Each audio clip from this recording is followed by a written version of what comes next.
નમસ્કાર મિત્રો, મારી ચેનલમાં આપનું હાર્દિક સ્વાગત છે. આજે અમે તમને એક મહત્ત્વપૂર્ણ કથા સંભળાવવા જઈ રહ્યા છીએ. આ કથાના માધ્યમથી તમને એ જાણવા મળશે કે આ સંસારમાં સૌથી મોટું દાન કયું છે, જેને કરવાથી સંપૂર્ણ પુણ્યની પ્રાપ્તિ થાય છે, અને કેવી રીતે આપણે ખરાબ લોકોની ઓળખાણ કરી શકીએ છીએ. દર્શક મિત્રો, આ કથાના માધ્યમથી તમને જાણવા મળશે કે ખરાબ લોકોની ઓળખાણ કેવી રીતે કરી શકાય. તો કૃપા કરીને તમે આ કથાને શરૂઆતથી લઈને અંત સુધી જરૂરથી સાંભળજો, કેમ કે અધૂરું જ્ઞાન માનવીના જીવનમાં અનેક મુશ્કેલીઓનું કારણ બની શકે છે. દર્શક મિત્રો, કથા શરૂ કરતાં પહેલાં જો તમે હજુ સુધી અમારી ચેનલને સબસ્ક્રાઈબ નથી કરી તો જરૂરથી સબસ્ક્રાઈબ કરી દેજો. વિડીયોને લાઈક કરજો અને તમારા પ્રિયજનો સાથે શેર પણ જરૂર કરજો, તથા કમેન્ટ બોક્સમાં હર હર મહાદેવ જરૂરથી લખી દેજો. મિત્રો, એકવાર ભગવાન શ્રી હરિ વિષ્ણુ અને માતા લક્ષ્મી ક્ષીરસાગરમાં પોતાના આસન પર બિરાજમાન હતા. ત્યારે ભગવાન વિષ્ણુએ જોયું કે માતા લક્ષ્મી કોઈ ઊંડા વિચારમાં ખોવાઈ ગયા હતા.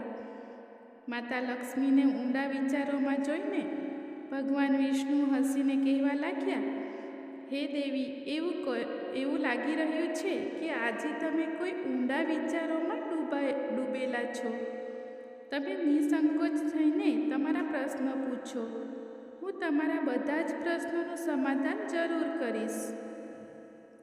ભગવાન વિષ્ણુની વાત સાંભળીને માતા લક્ષ્મીએ કહ્યું, હે પ્રભુ, આજે મારા મનમાં એક જિજ્ઞાસા ઉદ્ભવી રહી છે. હું એ જાણવા માંગુ છું કે આ સંસારમાં પુણ્યની પ્રાપ્તિ થાય છે અને ખરાબ લોકોની ઓળખાણ કેવી રીતે થઈ શકે છે. મનુષ્ય તેવા લોકોને કેવી રીતે ઓળખી શકે છે? ત્યારે ભગવાન વિષ્ણુએ માતા લક્ષ્મીને કહ્યું કે હે દેવી, તમે સાચે જ માનવજાતિના કલ્યાણ હેતુ ખૂબ જ મહત્ત્વનો પ્રશ્ન પૂછ્યો છે. આ પ્રશ્ન મનુષ્યના જીવનમાં ખૂબ જ મૂલ્યવાન છે. એટલા માટે હું તમને તમારા આ પ્રશ્નોના જવાબ એક મહત્ત્વપૂર્ણ કથાના માધ્યમથી આપીશ. પરંતુ તમારે આ કથાને શરૂઆતથી લઈને અંત સુધી ધ્યાનપૂર્વક સાંભળવી પડશે. ત્યારે માતા લક્ષ્મીએ જવાબ આપ્યો કે હે પ્રભુ, હું તમને વચન આપું છું કે આ કથાને હું પૂરી શ્રદ્ધાથી સાંભળીશ અને આ કથાનો પ્રચાર આખા દેવલોકમાં કરીશ. દર્શક મિત્રો, ભગવાન શ્રી વિષ્ણુ દેવી લક્ષ્મીને કહે છે, હે દેવી, એક સમયની વાત છે. કોઈ એક નગરમાં એક રાજા રાજ્ય કરતો હતો. તે રાજા ખૂબ જ બળવાન, વીર અને અત્યંત બુદ્ધિશાળી હતો. તેની સાથે તે ધર્મપરાયણ અને દયાળુ પણ હતો. તે રાજાની રાણી સંસ્કારી અને અત્યંત ધાર્મિક સ્વભાવની હતી. બંને પતિ પત્ની ભગવાન ભોળેનાથના પરમ ભક્ત હતા. તે બંને દરરોજ શિવજીના મંદિરમાં જઈને પૂજા અર્ચના કરતા હતા. આ તેમનો દરરોજનો નિયમ હતો. તે રાજા પોતાના રાજ્યને ધર્મપૂર્વક ચલાવતો હતો. તેના રાજ્યમાં કોઈ પણ વ્યક્તિ દુઃખી ન હતું. તેમના રાજ્યની બધી પ્રજા સુખ અને વૈભવથી રહેતી હતી. એટલા માટે આખા નગરમાં ચારે બાજુ ખુશીઓ જોવા મળતી હતી. ત્યાંના જાનવર પણ એકબીજાને કોઈ પણ પ્રકારની હાનિ પહોંચાડતા ન હતા, ત્યાં સુધી કે એક જ નદીમાં સિંહ અને બકરી સાથે પાણી પીતા હતા. આવી રીતે દિવસો પસાર થઈ રહ્યા હતા. રાજાની ઉંમર વધી રહી હતી અને તેમના વિવાહ થયાને ઘણા વર્ષો વીતી ગયા હતા, પરંતુ તે રાજાને કોઈ સંતાન ન હતું. રાજા આ વાતને લઈને વધારે ચિંતા નહોતા કરતા. તેઓ નિશ્ચિત થઈને પોતાની પ્રજાના સુખ દુઃખનું ધ્યાન રાખતા હતા અને પ્રજા પણ તેમને ખૂબ સન્માન અને પ્રેમ આપતી હતી. એક દિવસની વાત છે. તે રાજા દરરોજની જેમ પોતાની પત્ની સાથે ભગવાન શિવજીના મંદિર તરફ જઈ રહ્યા હતા. ત્યારે અચાનક તેમણે જોયું કે સામેના ઘરમાં એક સ્ત્રી ઝાડુ લગાવી રહી હતી. રાજા અને રાણી જ્યારે તે સ્ત્રીના ઘર પાસેથી પસાર થયા ત્યારે તે સ્ત્રી તેમને જોઈને પોતાનું મોં ફેરવીને ઝડપથી ઘરની અંદર જતી રહી. તે સ્ત્રીનો આવો વ્યવહાર જોઈને રાજા અને રાણીને સહેજ પણ ગમ્યું નહીં. રાજા તે સમયે પોતાની રાણી સાથે ભગવાન શિવજીના મંદિરે પૂજા કરવા માટે જઈ રહ્યા હતા. એટલા માટે તેમણે તે સ્ત્રીને કશું પણ કહ્યું નહીં અને સીધા મંદિરે પહોંચીને ભગવાન શિવજીની પૂજા અર્ચના કરી. પૂજા કર્યા બાદ રાજા પોતાની રાણી સાથે મહેલમાં પાછા આવી ગયા. પરંતુ મહેલમાં પાછા આવ્યા બાદ રાજાએ પોતાના એક સૈનિકને બોલાવ્યો અને તેને આદેશ આપ્યો કે નગરની બહાર રહેનાર તે સ્ત્રીને પોતાની સાથે મહેલમાં લઈ આવો. તારે એ વાતનું ધ્યાન રાખવાનું છે કે તે સ્ત્રીને જણાવવાનું નથી કે તેને કેમ બોલાવવામાં આવી છે. ભગવાન વિષ્ણુ કથા સંભળાવતા આગળ કહે છે કે હે દેવી, રાજાને આદેશ મળતા જ તે સૈનિક તરત જ મહિલાના ઘરે પહોંચી જાય છે. તે સમયે તે મહિલાનો પતિ પણ ઘરે ન હતો. પછી તે સૈનિક તે સ્ત્રીના ઘરના દરવાજાને ખટખટાવે છે અને થોડીવાર બાદ તે મહિલા દરવાજો ખોલે છે. સામે રાજાના સૈનિકને ઊભેલા જોઈને તે મહિલા સ્તબ્ધ થઈ જાય છે અને પૂછે છે, શું થયું? તમે મારા ઘરે શું કામ આવ્યા છો? તે મહિલાની વાત સાંભળીને રાજાનો સૈનિક તેને કહે છે, તમે મારી સાથે ચાલો, મહારાજે તમને રાજમહેલમાં બોલાવ્યા છે. તેઓ તમને કંઈક વાત પૂછવા માંગે છે. આ સાંભળીને તે મહિલા મનમાં વિચારે છે કે આખરે મહારાજનો આદેશ છે, તેને નજર અંદાજ કરી શકાય નહીં, મારે રાજ દરબારમાં જવું જ પડશે. ત્યારબાદ તે સૈનિક તે મહિલાને લઈને રાજ દરબારમાં પહોંચી ગયો. મહેલમાં પહોંચીને તે મહિલા રાજાને પ્રણામ કરે છે અને કહે છે, હે મહારાજ, તમે મને અચાનક રાજમહેલમાં કેમ બોલાવી છે? શું મારાથી કોઈ ભૂલ થઈ ગઈ છે? તે સ્ત્રીની વાત સાંભળીને રાજા કહે છે, તમે મને એક વાત જણાવો. આજે સવારે જ્યારે હું અને મારી પત્ની ભગવાન શિવજીના મંદિરે જઈ રહ્યા હતા ત્યારે તમે મને જોઈને તમારું મોં ફેરવી લીધું અને મને આવતો જોઈને તમે તમારા ઘરમાં દોડીને જતા રહ્યા. તમે મને જોઈને આવો દુર્વ્યવહાર કેમ કર્યો? ત્યારે તે મહિલા નિર્ભયતાથી રાજાને કહે છે, હે મહારાજ, તમે ભલે મને મૃત્યુદંડ આપી દો, પણ મને કોઈ વાંધો નથી, પરંતુ હું સાચું જ કહીશ. તમારા મહેલમાં મોટા મોટા વિદ્વાન છે, પંડિતો છે. જો હું ખોટું કહું તો તમે તેમને પૂછી શકો છો કે આપણા નગરમાં એક માન્યતા છે કે જે સવારમાં તમારો ચહેરો જોઈ લે છે ત્યારે તે વ્યક્તિનો આખો દિવસ ખરાબ થઈ જાય છે, કેમ કે તમે સંતાનહીન છો. હજુ સુધી તમને સંતાનની પ્રાપ્તિ નથી થઈ. એટલા માટે મેં તમને જોઈને મારું મોં ફેરવી લીધું હતું અને મારા ઘરની અંદર જતી રહી હતી. તે મહિલાની આવી વાત સાંભળીને રાજા આશ્ચર્યમાં પડી જાય છે. તે પોતાના મનમાં વિચારે છે કે આ મહિલા તો એકદમ સાચું કહી રહી છે. જો કોઈ નગરમાં રાજાને સંતાન ન હોય તો તે રાજાની પ્રજા માટે શુભ માનવામાં આવતું નથી. ત્યારબાદ રાજા તે મહિલાને પાછા પોતાના ઘરે જવાની રજા આપે છે. પછી રાજા પોતાના મનમાં એ વિચાર કરવા લાગે છે કે હવે મારે ભગવાન શિવજીના મંદિરમાં જઈને સંતાન પ્રાપ્તિ માટે યજ્ઞ કરવો જોઈએ. આવો વિચાર કરીને રાજા પોતાના કક્ષમાં આવીને રાણીને કહે છે, હે પ્રિય, આપણા નગરના લોકો આપણા ચહેરાને જોવાનું પણ પસંદ નથી કરતા, કેમ કે આપણે હજુ સુધી કોઈ સંતાન નથી. એટલા માટે આપણે ભગવાન શિવજીના મંદિરમાં જઈને સંતાન પ્રાપ્તિનો યજ્ઞ કરવો જોઈએ. આપણે ભગવાન ભોલેનાથના મંદિરમાં જઈને અને ભગવાન શિવને પ્રાર્થના કરીએ કે તેઓ આપણને પુત્ર પ્રદાન કરે. રાજાની વાત સાંભળીને રાણી પણ આ વાતથી સહમત થાય છે.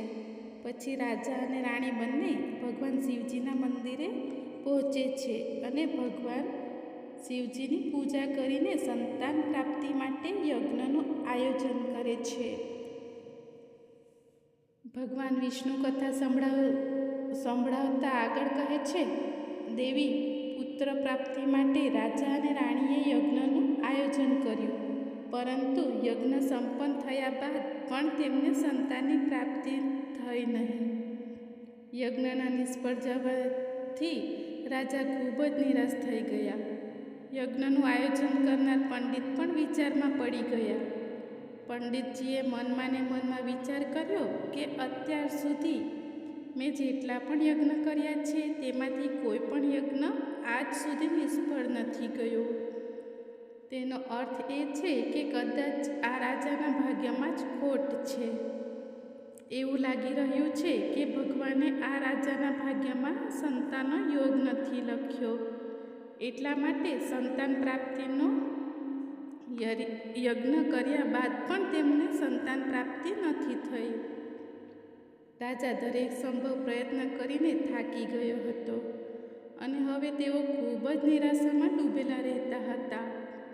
તેઓ દિવસ રાત સંતાનની ખોટના વિશે વિચારતા અને ચિંતામાં ખોવાયેલા રહેતા હતા.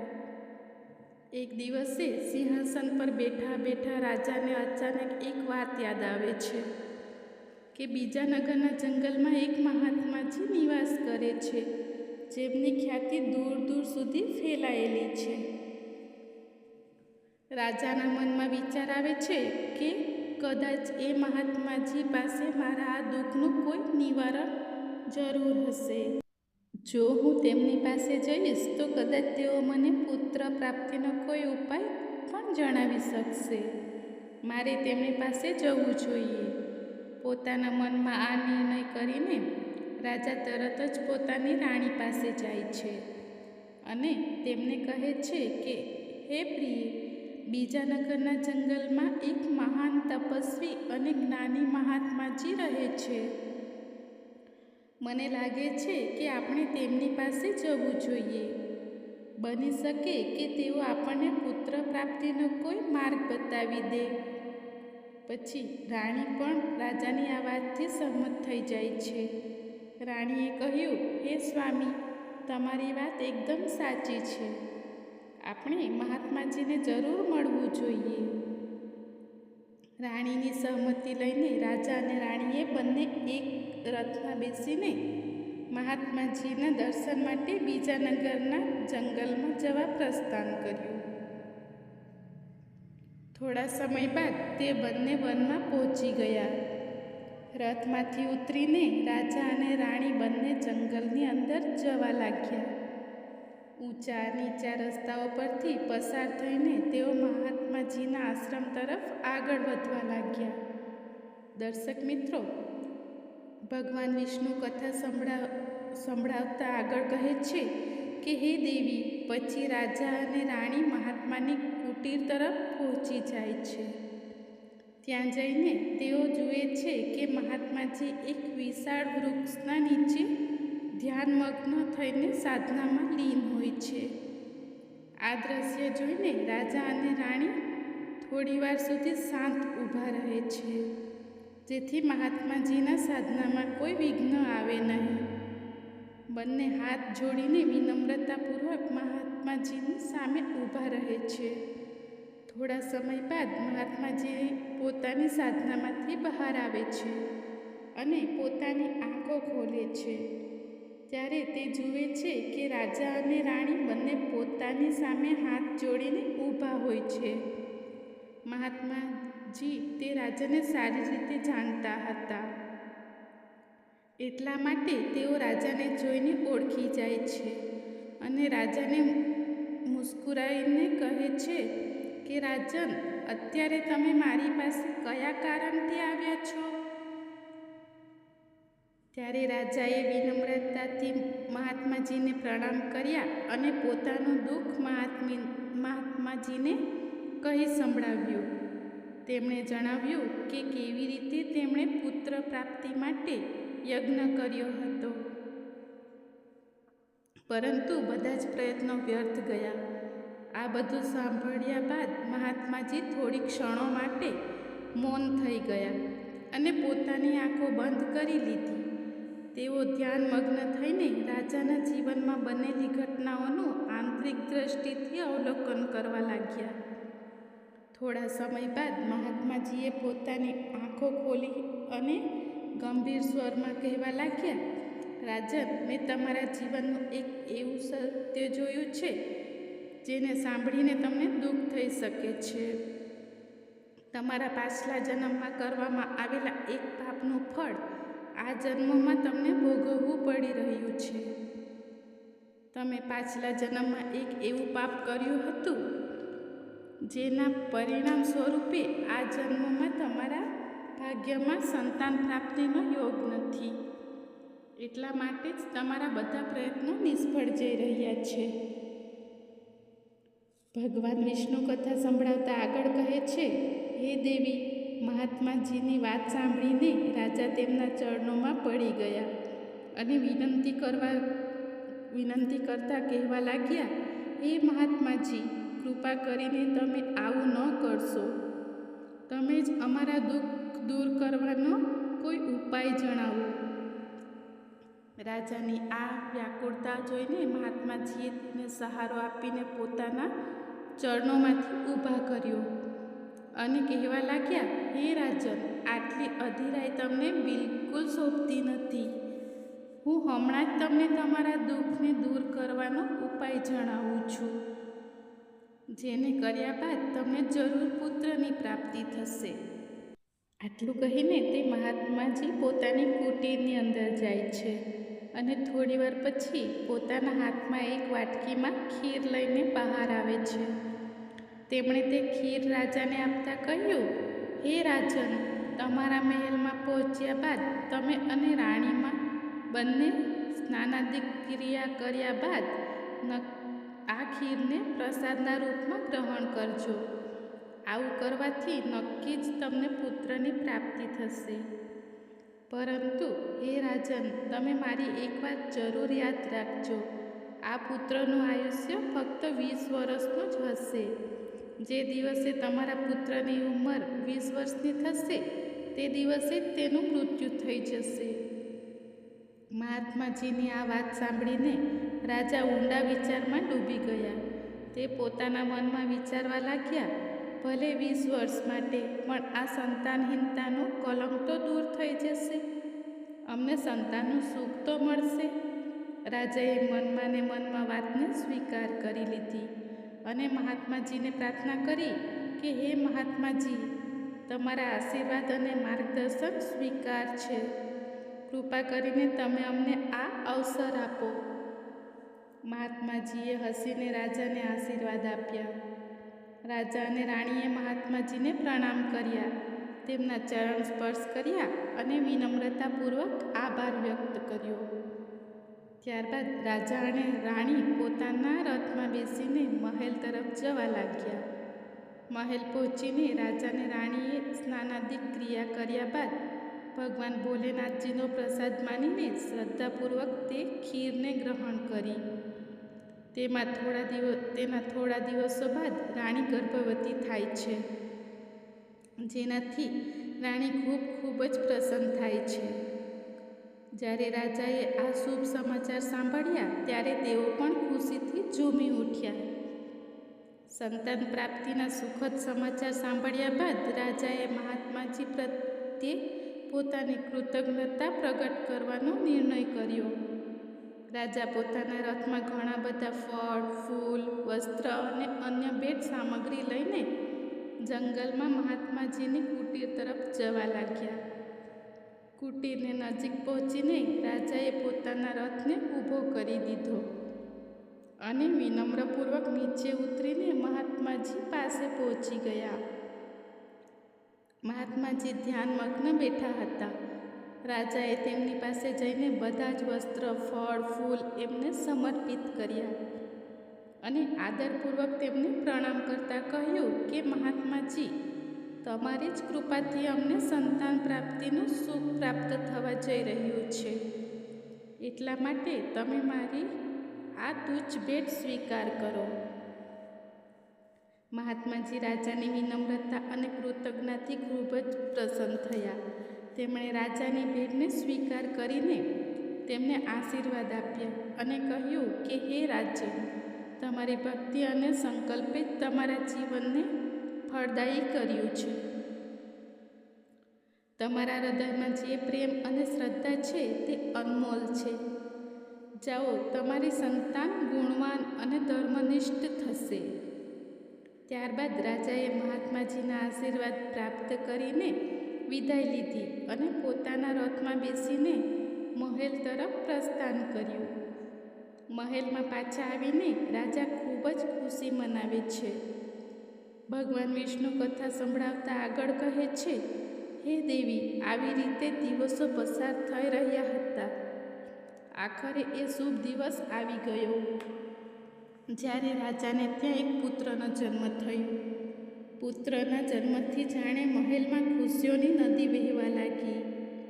રાજાએ પુત્ર પ્રાપ્તિની ખુશીમાં આખા નગરમાં ઉત્સવનું આયોજન કર્યું. મહેલને ફૂલો અને રંગબેરંગી રોશનીથી સજાવવામાં આવ્યો અને પ્રજાની વચ્ચે મીઠાઈ વહેંચવામાં આવી. આખા નગરમાં હર્ષ ઉલ્લાસનો માહોલ છવાઈ ગયો હતો. રાજાએ પોતાના પુત્રનું નામ શૌર્યવીર રાખ્યું. શૌર્યવીરમાં પોતાના પિતાના જ ગુણોનું દર્શન થઈ રહ્યું હતું અને હવે તે મોટો થઈ રહ્યો હતો. એ પોતાના પિતાની જેમ જ ધર્મનિષ્ઠ અને પરમેશ્વરનો પરમ ભક્ત હતો. સમયની સાથે જ તેનામાં બુદ્ધિ, શૌર્ય અને ભક્તિના ગુણ પ્રગટ થવા લાગ્યા, જેનાથી રાજાનું હૃદય ગર્વથી ભરાઈ જતું. શૌર્યવીરના ગુણોને જોઈને બધા જ વિચારતા કે તે જરૂર એક દિવસ પોતાના પિતાની જેમ જ મહાન રાજા બનશે. જેમ જેમ સમય પસાર થતો ગયો તેમ તેમ રાજાનું હૃદય ગર્વ અને ખુશીથી ભરાતું ગયું. સંતાન સુખની પ્રાપ્તિએ જાણે તેમની બધી જ ચિંતાઓને દૂર કરી દીધી હતી અને તે પોતાના પુત્રમાં સંપૂર્ણ સંસારનો આનંદ શોધવા લાગ્યા. તે રાજા પોતાના પુત્ર પ્રત્યેના પ્રેમમાં એટલા બધા ડૂબી ગયા કે તે એ મહત્વપૂર્ણ વાત પણ ભૂલી ગયા કે તેમના પુત્રનું આયુષ્ય ફક્ત 20 વર્ષનું જ છે. દર્શક મિત્રો, ભગવાન વિષ્ણુ કથા સંભળાવતા આગળ કહે છે, હે દેવી, પછી એક દિવસે રાજાને આ વાત યાદ આવે છે કે તેમના પુત્ર શૌર્યવીરનું આયુષ્ય ફક્ત 20 વર્ષનું જ છે.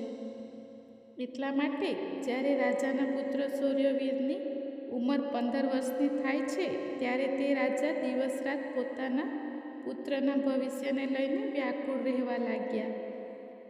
તે સમય દરમિયાન બીજા નગરમાં એક પરાક્રમી રાજાનું રાજ્ય હતું. તે રાજાની એકમાત્ર પુત્રી હતી જે પોતાની સુંદરતા અને દયાળુ સ્વભાવને કારણે ખૂબ જ પ્રસિદ્ધ હતી. તે દેખાવમાં એવી લાગતી હતી કે જાણે સ્વર્ગની અપ્સરા સ્વયં ધરતી પર ઉતરી આવી હોય. તે ખૂબ જ દાની સ્વભાવની હતી, કેમ કે તેણે પોતાના માતા પિતા પાસેથી ધર્મ અને સંસ્કારોનું શિક્ષણ મેળવ્યું હતું. એટલા માટે તેનું હૃદય કરુણા અને ઉદારતાથી ભરાયેલું હતું. તે દરરોજ સવારે વહેલા ઉઠીને પક્ષીઓને ચણ નાખતી હતી અને પોતાના દ્વાર પર આવનાર સાધુ સંતો અને ભિક્ષુકોને હંમેશા આદરપૂર્વક ભોજન કરાવતી હતી. કોઈ પણ વ્યક્તિ તેના દ્વારેથી ક્યારેય ભૂખ્યો પાછો નહોતો જતો. આવી રીતે દિવસો પસાર થઈ રહ્યા હતા. તે રાજાની પુત્રી પણ પોતાના ગુણો સાથે મોટી થઈ રહી હતી. એક દિવસે જ્યારે શૌર્યવીરના પિતાજીએ એ વાત જાણવા મળી કે એક બીજા નગરમાં એક પરાક્રમી રાજા રાજ્ય કરે છે, તેમની પુત્રી ખૂબ જ ગુણવાન અને ધાર્મિક છે અને સાથે તે ખૂબ જ સુંદર પણ છે, ત્યારે રાજાએ પોતાના મનમાં વિચાર કર્યો કે આવી ધર્માત્મા અને તેજસ્વી કન્યા સાથે પોતાના પુત્ર સૂર્યવીરના વિવાહ કરવા યોગ્ય રહેશે. મને આવા પ્રકારની જ કન્યાની શોધ હતી, જેની સાથે હું મારા પુત્રના વિવાહ કરી શકું અને અમારી વંશ પરંપરાને જાળવી શકું. આ વિચારની સાથે જ રાજાએ પોતાના મનમાં નિર્ણય કર્યો કે તે એ નગરના રાજા પાસે પ્રસ્તાવ મૂકશે, જેની પાસેથી તે પોતાના પુત્ર સૂર્યવીરના તેમની ધાર્મિક અને સુંદર કન્યા સાથે કરી શકે. ભગવાન વિષ્ણુ માતા લક્ષ્મીને કહે છે, હે દેવી, પછી સૂર્યવીરના પિતાજીએ પોતાના પુત્રના વિવાહનો પ્રસ્તાવ સંદેશવાહક સાથે બીજા નગરના રાજા સુધી પહોંચાડ્યો. જ્યારે બીજા નગરના રાજાએ આ પ્રસ્તાવ સાંભળ્યો ત્યારે તેમણે પોતાના મનમાં વિચાર કર્યો કે ચાલો હવે મારી પુત્રીના વિવાહ કરી દેવા જોઈએ. અને મેં સાંભળ્યું છે કે આ રાજાના પુત્રનું આયુષ્ય ફક્ત 20 વર્ષનું જ છે. આ રાજાનો પુત્ર ખૂબ જ યોગ્ય, પરાક્રમી અને ધર્મપરાયણ છે. ભલે તેના આયુષ્યનું ભવિષ્ય અનિશ્ચિત હોય, એટલા માટે જો તેને ત્યાં કોઈ પુત્રનો જન્મ થઈ ગયો તો તેનો વંશ આગળ વધતો રહેશે, જેનાથી મારી પુત્રી પણ તેના સંતાન સાથે રહેશે. આવો વિચાર કરીને તે રાજાએ સૂર્યવીરના વિવાહના પ્રસ્તાવને સ્વીકાર કરી લીધો. પછી થોડા દિવસો બાદ શુભ મુહૂર્તમાં સૂર્યવીરના તે રાજકુમારી સાથે વિવાહ થઈ ગયા. તે રાજકુમારી ન કેવળ સુંદર હતી, પરંતુ ખૂબ જ દયાળુ સ્વભાવની હતી.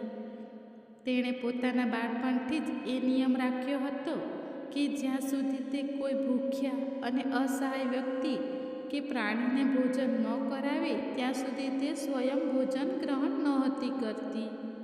તેના માતા પિતાએ તેને સેવા અને દાનની ભાવના શીખવાડી હતી અને તેણે પોતાના જીવનનો અતૂટ હિસ્સો બનાવી લીધો હતો. વિવાહ બાદ રાજકુમારીનો આ નિયમ તેની સાસરીમાં પણ જળવાઈ રહ્યો. દરરોજ સવારે એ મહેલના દ્વાર પર જઈને જરૂરિયાતમંદ લોકોને ભોજન કરાવતી અને પોતાના હાથથી તેમને અન્નદાન કરતી. તેમની આ દયા ભાવના જોઈને મહેલના બધા લોકો તેમનું ખૂબ જ સન્માન કરતા હતા. ધીમે ધીમે આવી રીતે સમય પસાર થઈ રહ્યો હતો અને દરેક પસાર થતા દિવસની સાથે સૂર્યવીરની ઉંમર પણ ઘટી રહી હતી. રાજા અને રાણી આ વાતને લઈને મનમાં ને મનમાં ચિંતિત રહેતા હતા કે તેમનો પુત્ર હવેના જીવનમાં અંતિમ સમય તરફ વધી રહ્યો છે. તેમને મહાત્માજીની તે ભવિષ્યવાણી હંમેશા યાદ રહેતી કે સૂર્યવીરનું આયુષ્ય ફક્ત 20 વર્ષનું જ છે. આ દુઃખદ સત્યને ફક્ત રાજા અને રાણી જાણતા હતા. તેમણે આ વાત કોઈને જણાવી ન હતી, જેથી મહેલમાં કોઈ ચિંતાનો માહોલ ઊભો ન થાય. જેમ જેમ સૂર્યવીરની ઉંમર 20 વર્ષ તરફ વધી રહી હતી, તેમ તેમ રાજા અને રાણીના હૃદયના ધબકારા વધી રહ્યા હતા. પોતાના પુત્ર પ્રત્યે તેમનો મોહ અને પ્રેમ એટલો વધારે હતો કે તેઓ ઈચ્છીને પણ આ ચિંતાથી મુક્ત નહોતા થઈ શકતા. ભગવાન વિષ્ણુ કથા સંભળાવતા આગળ કહે છે કે હે દેવી, પછી એ દિવસ પણ આવી જાય છે જ્યારે સૂર્યવીરના જીવનના ફક્ત 3 જ દિવસ બાકી રહે છે. રાજા અને રાણીનું હૃદય ભારે થઈ જાય છે. રાજા વારંવાર પોતાના મનમાં વિચાર કરવા લાગ્યા કે હવે હું શું કરું? મારા પુત્ર 3 દિવસ પછી મારાથી હંમેશા માટે દૂર થઈ જશે. શું કોઈ એવો ઉપાય નથી જેનાથી હું તેને બચાવી શકું? રાણી પણ આ દુઃખથી ચિંતામાં હતી અને દરેક ક્ષણ તે પોતાના પુત્રના જીવનની કલ્પના કરી રહી હતી. એટલા માટે તેમના પુત્ર મોહના કારણે તે બીમાર અને કમજોર થઈ ગયા હતા. બંને એટલા દુઃખી હતા કે હવે તેમણે ભોજન કરવાનું પણ છોડી દીધું હતું. પરંતુ તેમણે પોતાના દુઃખને બીજા કોઈને આગળ પ્રગટ કર્યું નહીં. તેઓ નહોતા ઈચ્છતા કે મહેલના લોકો તેમના પુત્રના મૃત્યુની વાતને સાંભળીને દુઃખી થાય અને તેઓ ચિંતામાં પડી જાય. પછી એ છેલ્લો દિવસ પણ આવી ગયો, જે દિવસે શૌર્યવીરનું આયુષ્ય પૂરું થવાનું હતું અને તેનું મૃત્યુ થવાનું હતું. તે દિવસે જેવી જ સવાર થઈ ત્યારે રાજા અને રાણી ચિંતા અને દુઃખથી વ્યાકુળ થઈને ભગવાન ભોળેનાથના મંદિરમાં બેસીને તેમની પૂજા અર્ચનામાં લાગી ગયા.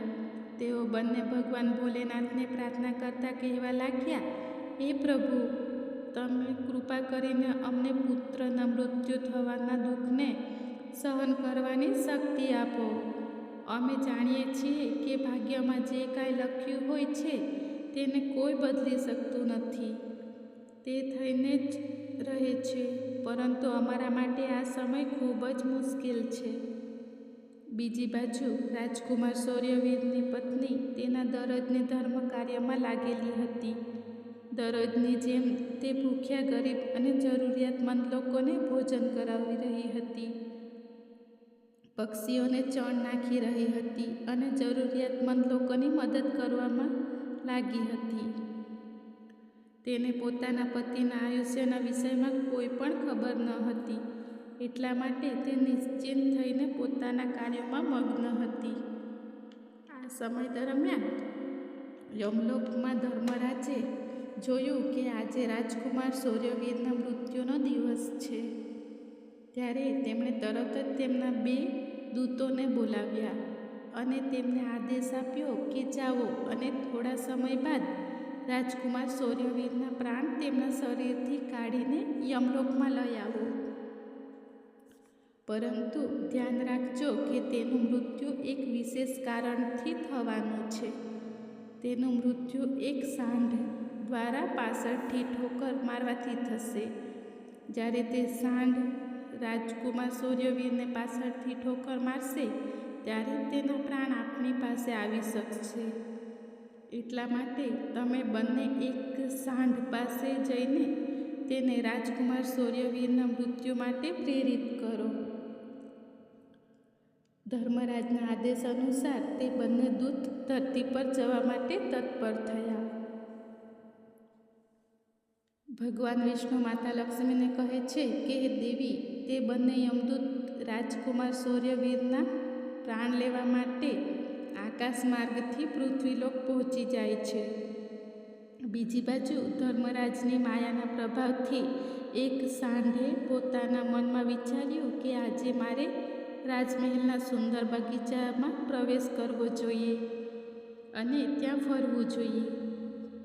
મારે એ જોવું જોઈએ કે રાજમહેલનો બગીચો કેવો છે. પછી કોઈ પણ જાતના અવરોધ વગર સાંઢ ધીરે ધીરે ચાલતા મહેલના બગીચામાં પહોંચી ગયો. સંયોગથી આ તે જ બગીચો હતો જ્યાં રાજકુમાર શૌર્યવીર દરરોજ ટહેલવા માટે આવતો હતો. ધર્મરાજની માયાથી પ્રેરિત તે સાંઢ જેવો જ બગીચામાં પ્રવેશ કરે છે ત્યારે તે ત્યાં ઘાસ ચરવા લાગે છે અને આમ તેમ ફરવા લાગે છે. તે જ સમયે ધર્મરાજના બંને દૂત રાજમહેલના બગીચાના દ્વાર પાસે ઊભા રહી ગયા. તે બંને દૂત બગીચામાં જે ગતિવિધિ થઈ રહી હતી તેના ઉપર નજર રાખી રહ્યા હતા. થોડા સમય બાદ રાજકુમાર શૌર્યવીર તે બગીચામાં ટહેલવા માટે આવે છે. રાજકુમાર શૌર્યવીરને ત્યાં સાંઢ હોવાનો અહેસાસ ન હતો અને તે પોતાના વિચારોમાં ખોવાઈને બગીચામાં ટહેલવા લાગે છે. ત્યારે તે બંને યમદૂત પોતાના મનમાં વિચાર કરે છે કે થોડી જ વારમાં રાજકુમાર શૌર્યવીરનું આયુષ્ય પૂરું થવાનું સમય આવી જશે. આપણે તે પળની રાહ જોઈ રહ્યા છીએ જ્યારે તે સાંઢ રાજકુમાર શૌર્યવીરને ઠોકર મારશે ત્યારે આપણે તેના પ્રાણ લઈને યમલોક જતા રહીશું. જ્યારે તે બંને દૂત આ વિચાર કરી રહ્યા હતા ત્યારે એવું થાય છે કે એક બીજા નગરમાં એક ગરીબ બ્રાહ્મણ રહેતો હતો. તે બ્રાહ્મણની એક પુત્રી હતી જેના તેણે યોગ્ય સમયે વિવાહ કરી દીધા હતા, પરંતુ દુર્ભાગ્યથી તેની દીકરીનો પતિ એક દુષ્ટ પ્રવૃત્તિ ભક્તિનો વ્યક્તિ હતો. તો દર્શક મિત્રો, આગળની આ રસપ્રદ વાર્તા આપણે પાર્ટ 2માં સાંભળીશું. જો આ વિડીયો તમને પસંદ આવ્યો હોય તો અમારી ચેનલને સબસ્ક્રાઈબ કરીને એક લાઈક કરીને વિડીયોને શેર કરજો અને કમેન્ટ બોક્સમાં જય શ્રી વિષ્ણુ જરૂરથી લખજો. ધન્યવાદ મિત્રો.